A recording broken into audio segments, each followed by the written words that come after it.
कहानी की शुरुआत में हम एक यंग कपल मैट और नादिया को देखते हैं जो अपने नए घर में रहने के लिए आए थे। ये घर एक सुनसान इलाके में होता है जिसके आसपास न कोई दूसरा घर और न ही आबादी होती है। शहर के शोर शराबे से तंग होकर मैट और नादिया को भी एक ऐसा ही शांत घर चाहिए था और ये खूबसूरत घर मैट को काफी कम कीमत में मिल गया था। ये दोनों जब घर के अंदर आते हैं तो घर काफी बुरी हालत में था, जैसे ये घर कई सालों से खाली पड़ा हुआ हो। इसलिए ये दोनों घर की साफ सफाई करने लग जाते हैं और जो भी फालतू सामान होता है मैट खिड़की से बाहर फेंकने लगता है। किचन को साफ करते समय नादिया को एक मरा हुआ बर्ड दिखाई देता है जिसे दफनाने के लिए वो बाहर ले जाती है, लेकिन तभी ऊपर खिड़की से मैट नादिया को आवाज देता है जिससे नादिया का ध्यान ऊपर मैट की तरफ चला जाता है और जब वो वापस उस बर्ड की तरफ देखती है तो वो बर्ड गायब हो चुका था। ये देखकर नादिया को कुछ अजीब लगता है और सोचती है कि अचानक वो परिंदा कहाँ गायब हो गया। दूसरी तरफ मैट को भी दीवार में एक अजीब सी चीज दिखाई देती है जिसे देखने के लिए वो वॉलपेपर को फाड़कर हटा देता है और वहाँ मैट को एक बड़ा दरवाजा दिखाई देता है जिसे खोलने के लिए चाबी की जरूरत थी। अब मैट उस दरवाजे की चाबी ढूंढने लगता है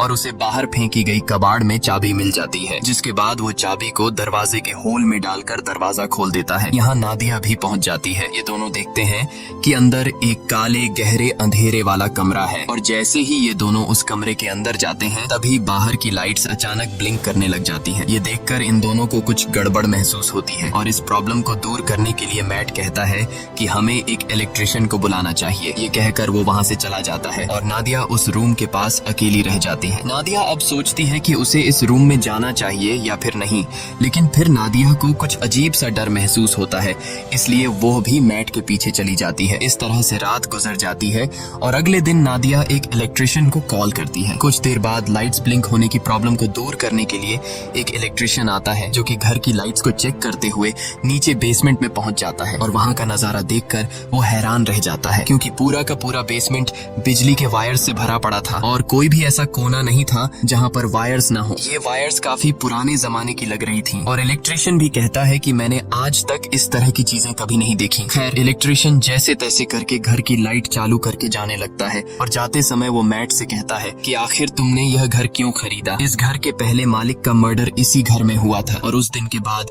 कोई इस घर में रहने को तैयार नहीं हुआ। यह सुनकर मैट बहुत ज्यादा घबरा जाता है और इस घर के बारे में रिसर्च करने लगता है। रिसर्च के दौरान इंटरनेट पर मैट को एक पुराने न्यूज आर्टिकल में थॉमसन फैमिली का पता चलता है जो कि एक कपल था और आर्टिकल में लिखा हुआ था कि इस घर में रहने वाले कपल को अपने ही बेटे ने मार दिया था जिसका नाम जॉन था। इन्वेस्टिगेशन के दौरान जॉन पुलिस को बताता है कि मुझसे यह मर्डर इस घर ने करवाए हैं। यह देखकर मैट को यह एक झूठी कहानी लगती है और कई घंटों तक रिसर्च करने के बाद वो थक जाता है। फिर अपनी पत्नी से छिपकर उसी अंधेरे वाले कमरे में बैठकर शराब पीने लग जाता है। बोतल में शराब पहले से ही 2 घूंट बची हुई थी जिसे पीकर वो बोतल खाली कर देता है और मन ही मन सोचता है कि काश पीने के लिए एक और बोतल मिल जाती। तभी अचानक लाइट्स ब्लिंक होने लगते हैं और कुछ देर के लिए लाइट चली जाती है और जब फिर से लाइट आती है तो उसके सामने एक शराब की बोतल पड़ी होती है। ये देखकर उसकी आंखें खुली की खुली रह जाती हैं और जब वह उस बोतल को हाथ लगाकर चेक करता है तो उससे पता चलता है कि यह एक असली बोतल है, यानी कि यह रूम किसी भी इच्छा को पूरी कर सकता है। अगली सुबह नादिया नींद से जागती है। वो देखती है कि मैट यहाँ पर नहीं है, इसलिए वो मैट को ढूंढने उस रूम में जाती है। वहाँ जाकर वो देखती है कि पूरा रूम कीमती पेंटिंग्स और नई चीजों से भरा हुआ है और मैट बहुत ही ज्यादा खुश है। मैट नादिया को बताता है कि इस रूम में किसी भी विश को पूरा करने की ताकत है। वो नादिया से कहता है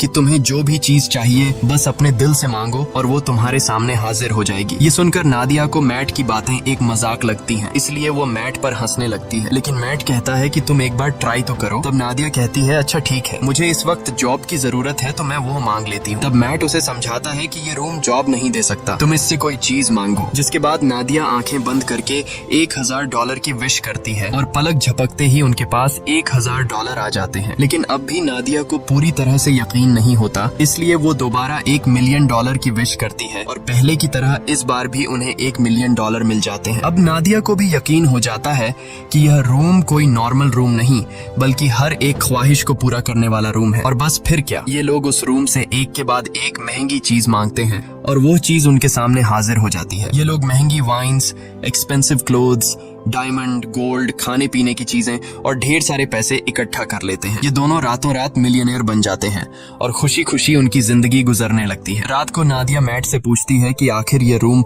उनकी इतनी सारी विशेस कैसे पूरी कर रहा है, लेकिन मैट कहता है कि हमें इस बारे में बिल्कुल भी नहीं सोचना चाहिए, हमें बस एंजॉय करना है। इस तरह से ये दोनों अगले कई दिनों तक अपनी जिंदगी बिलियनर्स की तरह गुजारते हैं। हर बार जब भी उनकी कोई विश होती तो लाइट्स टिमटिमाती और उनकी सारी ख्वाहिशें बेसमेंट में बने उस रूम में तुरंत पूरी हो जाती। ये दोनों डांस करते हैं, पार्टीज करते हैं और खूब मजे लेते हैं। लेकिन उनकी यह चमक दमक वाली जिंदगी अब कुछ ही दिनों की मेहमान थी और अब उनके बुरे दिन शुरू होने वाले थे। वैसे तो यह रूम हर एक चीज दे सकता था, पर एक चीज जो इन दोनों की जिंदगी की सबसे बड़ी ख्वाहिश थी और वो चीज उन्हें रूम दे भी सकता था, लेकिन ये दोनों रूम से उस चीज को मांगने के लिए तैयार नहीं थे। और वो चीज कुछ और नहीं बल्कि एक बच्चा था। एक दिन मैट नादिया को बच्चे का एक झूला गिफ्ट करता है, जो कि इस बात का इशारा था कि हमें बच्चे के लिए ट्राई करना चाहिए। मैट नादिया को समझाता है कि हमें एक बार फिर से कोशिश करनी चाहिए, लेकिन नादिया इसके लिए तैयार नहीं होती, क्योंकि पहले भी उसके 2 मिसकैरेजेस हो चुके थे। अब नादिया परेशान हो जाती है। काफी देर तक सोचने के बाद वो इस रूम में जाकर एक बच्चे की विश करती है और बच्चा उसे मिल भी जाता है। जब मैट आकर नादिया को बच्चे के साथ देखता है तो वो बहुत गुस्सा हो जाता है और नादिया को डांटने लगता है कि तुम्हें बिना परमिशन के बच्चे को नहीं लेना चाहिए था। इस बात पर इन दोनों के बीच काफी देर तक बहस होती है। नादिया कहती है कि उसने यह शॉर्टकट इसलिए अपनाया ताकि मिसकैरेज या लेबर पेन की तकलीफें उसे न झेलनी पड़े। वो कहती है कि हम दोनों इस बच्चे के साथ बहुत खुश रहेंगे, पर मैट इस बच्चे को एक्सेप्ट करने के लिए तैयार नहीं था और वो नादिया से कहता है कि तुम उस रूम में जाकर रूम से इस बच्चे को वापस लेने की विश करो। अब नादिया न चाहते हुए भी उस रूम में आती है और बच्चे को गायब करने की कोशिश करती है, पर वो ऐसा नहीं कर पाती, इसलिए वो बच्चे को मैट के हवाले कर देती है। अब गोद में बच्चे को लेकर मैट भी इमोशनल हो जाता है और वो भी उस बच्चे को गायब करने की विश नहीं कर पाता और बच्चे को वापस नादिया की गोद में डाल देता है। अब ये दोनों फैसला कर लेते हैं कि इस बच्चे को पालेंगे और इस तरह से ये दोनों एक बच्चे के पेरेंट्स भी बन जाते हैं। अब बच्चे को लेकर नादिया तो काफी खुश थी, पर मैट को इस बच्चे से बिल्कुल भी लगाव नहीं था और मैट इस रूम के बारे में और जानकारी हासिल करना चाहता था, इसलिए वो फिर से रिसर्च करने लग जाता है और उससे पता चलता है कि वो लड़का जिसने इस घर के ओनर यानी अपने माँ बाप को मार दिया था वो अभी भी जिंदा है और एक मेंटल हॉस्पिटल में जिंदगी बिता रहा है। यह जानने के बाद मैट अपने विश के जरिए मांगे गए पैसों के ढेर से कुछ पैसे अपनी पॉकेट में रखता है और जॉन से मिलने के लिए निकल पड़ता है। हॉस्पिटल पहुंचने के बाद नर्स मैट से पूछती है, क्या तुम एक रिपोर्टर हो, क्योंकि पिछले 45 सालों से जॉन के लिए कोई भी परिवार का बंदा नहीं आया। ये सुनकर मैट झूठ बोल देता है कि मैं भी एक रिपोर्टर हूँ। कुछ देर बाद जॉन आता है। जॉन बूढ़ा हो चुका था और जॉन पीछे वाले टेबल पर बैठकर मैट से कहता है, मुझे तुम्हारा ही इंतजार था। ये सुनकर मैट को कुछ अजीब लगता है और वो डायरेक्ट जॉन से पूछता है कि तुम इस रूम के बारे में क्या जानते हो और तुमने अपने मॉम डैड को क्यों मारा। तब जॉन कहता है कि मैंने अपने पेरेंट्स को नहीं मारा, बल्कि उस रूम ने मुझसे यह करवाया। इसके बाद जॉन मुस्कुराते हुए कहता है, मुझे पता है कि तुम अभी मजे कर रहे हो, खूब खाना पीना, महंगे कपड़े और एंजॉय, लेकिन जल्द ही इसकी कीमत तुम्हें चुकानी पड़ेगी। और जॉन मैट से कहता है, जितनी जल्दी हो सके इस घर को छोड़ दो। मैट को जॉन की दिमागी हालत ठीक नहीं लगती, इसलिए वो उसे वहीं पर छोड़कर घर लौटने लगता है। रास्ते में वो पेट्रोल पंप पर गाड़ी में पेट्रोल डालने के लिए गाड़ी खड़ी करता है। पेट्रोल डलवाने के बाद जब मैट एम्प्लॉई को पैसे देने के लिए जेब में हाथ डालता है तो उसके हाथ में पैसों की जगह राख निकलती है। यह देखकर वो परेशान हो जाता है और दूसरी जेब से एम्प्लॉई को पैसे पकड़ाकर सीधे घर पहुंचता है और सोचने लगता है कि जाते हुए उसने ढेर सारे पैसे अपनी जेब में डाले थे, फिर अचानक वो पैसे कहाँ गायब हो गए। अब इस बात को कंफर्म करने के लिए उसने रूम से विश के जरिए जो पैसे मांगे थे वो उन पैसों को उठाकर बाहर खिड़की से फेंक देता है और देखते ही देखते वो पैसे अचानक गायब हो जाते हैं। इसके बाद मैट विश के जरिए मांगी गई एक पेंटिंग को उठाकर उसका आधा हिस्सा घर के अंदर रखता है और आधा बाहर। कुछ ही देर बाद जो हिस्सा घर से बाहर था वो राख में बदल जाता है और बाकी का हिस्सा वैसा का वैसा ही रहता है। यह देखकर मैट समझ जाता है कि वो लोग इस रूम से मिली किसी भी चीज को घर के बाहर नहीं ले जा सकते, नहीं तो वो सारी चीजें राख में बदल जाएंगी। मैट अब रूम की दीवार को तोड़ने लगता है ताकि उसे पता चल सके कि आखिर इस रूम में क्या छिपा है, पर दीवारों के अंदर उलझी हुई वायर्स के अलावा और कुछ भी नहीं था। हर जगह बस वायर्स ही वायर्स थी। दीवारों को तोड़ने के शोर से नादिया भी वहाँ पर पहुँच जाती है। नादिया बच्चे को गोद में लिए बाहर की तरफ जाने लगती है, पर मैट उसे बाहर जाने से रोक लेता है और कहता है कि बच्चे को बाहर ले जाना सेफ नहीं है। वो उसे असली वजह नहीं बता पाता, मगर खुद उसे पता चल चुका था कि जो कुछ भी उस कमरे से विश के जरिए मांगा गया है, उसे यहाँ से बाहर निकालने पर वो खत्म हो जाएगा। लेकिन मैट के मना करने के बावजूद भी नादिया बच्चे को बाहर ले जाती है। बाहर ले जाते ही बच्चा जोर जोर से रोना शुरू कर देता है और उसका कलर बदलने लगता है। यह देखकर नादिया भी चिल्लाने लगती है। नादिया की आवाज सुनकर मैट दौड़कर उसके पास जाता है और दोनों को उठाकर घर के अंदर ले आता है। और अब हम देखते हैं कि वो छोटा बच्चा अब छोटा बच्चा नहीं रहा, बल्कि वो कुछ ही सेकंड में 8 साल का लड़का बन चुका था। यहाँ मैट नादिया को सारी सच्चाई बता देता है कि वो रूम हमारी हर विश को पूरी कर सकता है, पर हम उसकी दी हुई चीजों को घर से बाहर नहीं निकाल सकते, वरना वो चीजें पुरानी होकर राख में बदल जाएंगी। ये सुनकर नादिया को बहुत दुख होता है और अब ये दोनों डिसाइड करते हैं कि इस बच्चे को घर में ही रखेंगे, कभी भी बाहर जाने नहीं देंगे, नहीं तो वो मारा जाएगा। इस तरह से दिन गुजरते हैं। नादिया बच्चे को घर के अंदर ही सब चीजें सिखाती है। वो उसे अपना बेटा मानती है और इस बच्चे का नाम रखती है शेन। शेन बाकी बच्चों से काफी अलग था। वो किसी की भी बात नहीं मानता और न ही उस पर किसी बात का असर पड़ता। उसकी हरकतें बिल्कुल भी बच्चों जैसी नहीं थी। खाने के दौरान वो बर्फ खाया करता था, लेकिन इन सब हरकतों के बावजूद भी नादिया शेन से बहुत ज्यादा प्यार करती थी। नादिया शेन को समझाती है कि वो घर के बाहर नहीं जा सकता, क्योंकि बाहर खतरनाक लोग हैं जो उसे मार देंगे। ये सुनकर शेन बहुत मायूस हो जाता है और घर के अंदर कभी खिड़की तो कभी दरवाजे से बाहर की दुनिया देखता है। नादिया जब भी घर से बाहर निकलती या फिर घर के अंदर आती, तब वो दरवाजे में ताला लगा दिया करती ताकि शेन घर से बाहर ना निकल सके। एक दिन जब शेन घर में स्नो ग्लोब से खेल रहा था, तभी वहाँ पर मैट आता है। अब क्योंकि मैट को शेन से बिल्कुल भी लगाव नहीं था, इसलिए वो शेन को डांटता है कि तुम्हें यहाँ पर नहीं खेलना चाहिए। डर के मारे शेन के हाथ से स्नो ग्लोब नीचे गिरकर टूट जाता है। शेन को मैट के इस बर्ताव से बहुत दुख होता है। रात को शेन उन दोनों के कमरे के पास जाकर चुपके से नादिया और मैट की बातें सुनने लगता है। वो दोनों उस रूम के बारे में बातें करते हैं। ये सुनकर शेन को शक होने लगता है कि जरूर उस रूम में कुछ ऐसा है जिससे मैं अनजान हूँ। वो सोचता है कि पता नहीं यह दोनों मुझे क्यों घर से बाहर नहीं जाने देते और उस रूम से दूर रहने को कहते हैं। इसलिए शेन टॉर्च उठाकर घर की जांच पड़ताल करने लगता है और आगे बढ़ते हुए वो सीधा बेसमेंट तक पहुंच जाता है, जहां ढेर सारी उलझी हुई वायर्स थी। उन सब से गुजरते हुए आखिरकार वो उस रूम तक पहुंच जाता है और यहाँ उसे सारा राज पता चल जाता है। रात भर पूरे घर में लाइट्स ब्लिंक होती रहती हैं, पर मैट और नादिया नींद में होने की वजह से कुछ नोटिस नहीं कर पाते। अगली सुबह जब मैट की आंख खुलती है तो उसे अपने बगल में एक नया स्नो ग्लोब पड़ा हुआ दिखता है और इसके साथ ही टूटा हुआ ग्लोब कुछ दूरी पर उसे दिखाई देता है। ये देखकर वो परेशान हो जाता है कि आखिर ये नया ग्लोब किसने बनाया। मैट सीधा नादिया के पास जाता है और उसे जगाकर पूछता है कि क्या तुमने इस ग्लोब को उस रोम से विश करके मांगा, जिस पर नादिया कहती है नहीं, मैंने इस ग्लोब की विश नहीं की। तभी उसी वक्त लाइट्स को ब्लिंक होता देखकर वो समझ जाता है कि ये सारा काम शेन का है। ये दोनों तेजी से उस रूम की तरफ भागते हैं और वहाँ जाकर ये दोनों हैरान रह जाते हैं। अब क्योंकि शेन को घर से बाहर जाने नहीं दिया जाता था, इसलिए वो दिल में बाहर जाने की इच्छा रखते हुए उस रूम से खुद के लिए एक बहुत बड़ा आउटडोर एरिया मांग लेता है, जहाँ एक खुला आसमान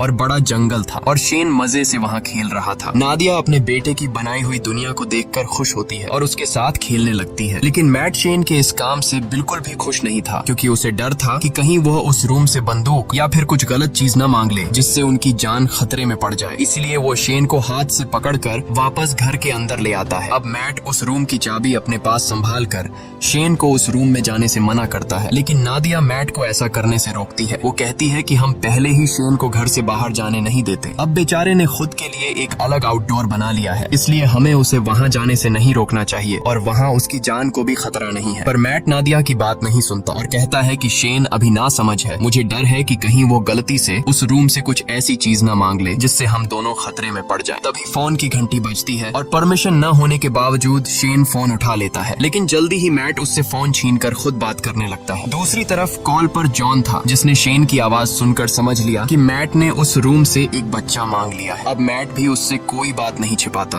और कहता है कि हम इस बच्चे से अपनी जान कैसे छुड़ाएं। इधर किचन में रखे दूसरे फोन से नादिया इन दोनों की सारी बातें चुपके से सुनने लगती हैं। जॉन उसे अपनी सच्चाई बताता है कि मैं भी उस रूम से विश के जरिए मांगा गया हूँ। वो बताता है, मैंने अपने पेरेंट्स को इसलिए मारा क्योंकि मुझे भी बाहर की दुनिया देखनी थी, लेकिन जब मैं घर से बाहर निकलता तो मेरी उम्र बढ़ने लगती। और जब मैंने रूम से पूछा तो उसने मुझे बताया कि अगर तुम्हें इस घर से बाहर निकलना है तो तुम्हें उस इंसान को मारना होगा जिसने विश करके तुम्हें मांगा है। इसीलिए मैंने विश करने वाली औरत को मार दिया और उसके साथ उसके हस्बैंड को भी मार दिया। यही वजह है कि आज मैं जेल में हूँ। वो मैट को बताता है कि मेरी और शेन की कहानी एक ही है। अगर तुम्हें शेन को बचाना है और उसे बाहर की दुनिया दिखानी है तो तुम्हें उस इंसान को मारना होगा जिसने शेन को विश करके मांगा था। अब अगर शेन को विश करके तुमने मांगा है तो तुम्हें अपनी कुर्बानी देनी होगी, और अगर तुम्हारी वाइफ ने शेन को मांगा है तो फिर तुम्हें उसे मारना होगा। और ये सारी बातें दूसरी तरफ कॉल पर नादिया भी सुन रही थी। नादिया ये सारी बातें सुनकर बहुत ज्यादा दुखी हो जाती है और वो गाड़ी निकालकर घर छोड़कर चली जाती है, जिससे मैट को उसकी फिक्र होने लगती है। नादिया शेन को जिंदगी देने के लिए खुद को मारने का सोचती है, पर वो ऐसा नहीं कर पाती। इधर मैट टेबल पर बैठकर शेन के साथ डिनर करने लग जाता है। तब शेन मैट से पूछता है कि मेरी मॉम कहाँ गई, और उससे और भी कई सारे सवाल पूछता है, जिससे झुंझलाकर वो शेन को बता देता है कि वो उनका असली बेटा नहीं है और न ही उसकी कोई पेरेंट्स है। इतना ही नहीं, वो गुस्से में आकर शेन को रूम से बाहर निकाल देता है। डर के मारे शेन रोते हुए ऊपर अपने रूम में चला जाता है। कुछ ही देर में मैट को अपनी गलती का एहसास होता है। वो शेन के रूम में जाकर उससे माफी मांगने लगता है और सारी रात वो दोनों साथ में सोते हैं। जब नादिया वापस घर लौटती है तो इन दोनों को एक साथ सोते देखकर उसे बहुत अच्छा लगता है। कुछ देर बाद मैट की आंख खुल जाती है और वो देखता है कि नादिया घर वापस आ चुकी है। मैट नादिया से कहता है कि मैं तुम्हारे लिए बहुत ज्यादा परेशान हो रहा था, और कहता है मुझे माफ कर दो क्योंकि मैं शेन पर चिल्लाया और तुमसे भी झगड़ा किया। बातचीत के दौरान ये दोनों एक दूसरे के करीब आने लगते हैं, और जब ये दोनों रूम में इंटीमेट हो रहे थे तब शेन चुपकर दरवाजे से उन्हें देखने लगता है। वो अपने दिल में नादिया के लिए अट्रैक्शन महसूस करता है। अब उसे भी ये सारी चीजें करनी थी, इसलिए अब वो इन दोनों के सोने का इंतजार करता है। जब ये दोनों गहरी नींद में चले जाते हैं तब शेन चुपके से आकर मैट की पॉकेट से घर के बाहर जाने की चाबी चुरा लेता है। अगले दिन सुबह मैट और नादिया फ्रंट डोर को खुला देखकर समझ जाते हैं कि शेन घर से बाहर निकल गया है, इसलिए उन्हें डर था कि कहीं वो मर न गया हो। लेकिन तभी घर के एक अलग हिस्से में शेन को देखकर दोनों हैरान हो जाते हैं, क्योंकि शेन अब जवान और ताकतवर हो चुका था। वो अपने पेरेंट्स की तरफ गन पॉइंट करके उन्हें धमकाता है। तब नादिया उसे समझाने की कोशिश करती है। इसी बीच मैट शेन पर हमला कर देता है और दोनों में फाइट होने लगती है। लेकिन उनकी फाइट के दौरान नादिया को धक्का लगता है, जिससे वह नीचे गिरकर बेहोश हो जाती है। कुछ देर बाद मैट उसे जगाते हुए बताता है कि शेन को गलती से गोली लगने की वजह से वो मर गया। ये सुनकर नादिया रोने लगती है। मैट उसे तसल्ली देकर वापस घर में ले आता है, और यहाँ आता है कहानी में सबसे बड़ा ट्विस्ट, क्योंकि अभी जो मैट नादिया को उठाकर घर लेकर गया वो असल में मैट नहीं बल्कि शेन है। इधर दूसरे रूम में जहाँ उनकी फाइट हुई थी, असली मैट होश में आ जाता है और पूरे घर में अपनी वाइफ की तलाश करता है। तभी लाइट्स को फिर से टिमटिमाते देखकर वो उस रूम की तरफ जाता है, पर वहाँ भी उसकी वाइफ नादिया मौजूद नहीं थी। इधर नादिया को बिल्कुल भी खबर नहीं थी कि इसके साथ बैठा हुआ आदमी मैट नहीं बल्कि शेन है। लेकिन नादिया को भी मैट में कुछ बदलाव नजर आता है, और जल्द ही उसकी बर्फ खाने की आदत से नादिया को पता चल जाता है कि ये मैट नहीं बल्कि शेन है, जिसने रूम से विश करके अपने आप को मैट का रूप दे दिया है। दूसरी तरफ असली मैट समझ जाता है कि वो अकेला इस घर में फंसा है। शेन ने उसकी वाइफ को इस घर से किसी दूसरे घर में विश के जरिए शिफ्ट कर लिया है। अब वो इस घर से बाहर निकलने के लिए पूरी ताकत लगाकर दीवार को तोड़ने लगता है, और आखिर सारे वायर्स को पार करके वो उस रूम तक पहुंच जाता है, जो कि अब एक जंगल था जहां ढेर सारे ऊंचे ऊंचे पेड़ थे। वहां जाकर मैट को पता चलता है कि शेन ने रूम का यूज करके इस जगह को काफी बड़ा कर लिया था, और वहां शेन ने उन्हीं की तरह एक डुप्लीकेट घर भी बना लिया था। वो यह भी समझ चुका था कि शेन ने उसका रूप नादिया को किडनैप करके इस डुप्लीकेट घर में रखने और अकेले में उसके साथ फिजिकल होने के लिए किया था। ये ख्याल आते ही अपनी बीवी को वापस पाने के लिए मैट उस जंगल में दौड़ते हुए फाइनली उस डुप्लीकेट घर के अंदर पहुंच जाता है, जहां शेन नादिया के साथ जबरदस्ती करने की कोशिश कर रहा होता है। मैट को अंदर आते देखकर शेन फिर से लड़ाई के लिए तैयार हो जाता है। अब यहाँ नादिया भी पहचान नहीं पाती कि असली मैट कौन सा है, क्योंकि वो दोनों बिल्कुल सेम टू सेम थे। और यहाँ ये दोनों नादिया से कहते हैं कि मेरे साथ चलो। अब नादिया समझदारी से काम लेते हुए शेन का नाम लेती है, जिसे सुनते ही शेन उसकी तरफ देख लेता है और नादिया को समझ आ जाता है कि यह शेन है, जिसके बाद वो शेन को धक्का देकर नीचे गिरा देती है। जमीन पर गिरते ही वो अपने असली रूप में आ जाता है। उधर मैट और नादिया रूम से बाहर निकलने की कोशिश करते हैं पर निकल नहीं पाते, क्योंकि शेन ने रूम से उनके इसी घर में फंसे रहने की विश मांगी हुई थी। लाख कोशिशों के बाद भी जब वो लोग घर से नहीं निकल पाते तो मैट रुक जाता है और वहाँ से निकलने का कोई तरीका सोचने लगता है। यहाँ मैट होशियारी से एक ऐसी विश करता है कि हम दोनों का नया रूप इस घर के अंदर ही रहे और हमारा असली रूप इस घर से बाहर चला जाए। तभी अचानक वहाँ पर शेन भी आ जाता है और मैट को चाकू घोंप कर मार डालता है। इसके बाद वो नादिया को समझाने लगता है कि तुम मैट को भूल जाओ और मेरे साथ रहो। लेकिन इन्हीं बातों के दौरान उसे एहसास होता है कि यह दरअसल मैट और नादिया के क्लोन है, जबकि असली मैट और नादिया दौड़कर रूम के बाहर जंगल की तरफ भागते हैं। यह देखकर शेन बहुत गुस्सा हो जाता है और तेजी से उनके पीछे दौड़ने लगता है। यहाँ यह दोनों असली घर में पहुंच जाते हैं। जब शेन भी असली घर में पहुंचता है तो वो दौड़कर मैट पर अटैक कर देता है, लेकिन यहाँ मैट समझदारी से काम लेते हुए शेन को कसकर पकड़कर अपने साथ घर से बाहर निकाल लेता है। शेन अपनी जान को खतरे में देखकर वापस दरवाजे की तरफ भागता है, पर अंदर घुसने से पहले ही नादिया दरवाजा बंद कर लेती है। अब यहाँ शेन नादिया को बहकाने की कोशिश करता है। वो कहता है, प्लीज मॉम, मेरे लिए दरवाजा खोल दो। लेकिन नादिया अब समझ चुकी थी, इसलिए वो रोते हुए शेन को बूढ़ा होते देखती है। धीरे धीरे उसकी बॉडी गलने लगती है और आखिर में वो राख में बदल जाता है। नादिया उसके पास आती है और उसकी बॉडी से बनी हुई राख को हाथ में उठाकर रोने लगती है, क्योंकि नादिया ने उसे अपना बेटा माना था। इसके बाद मैट नादिया के पास आता है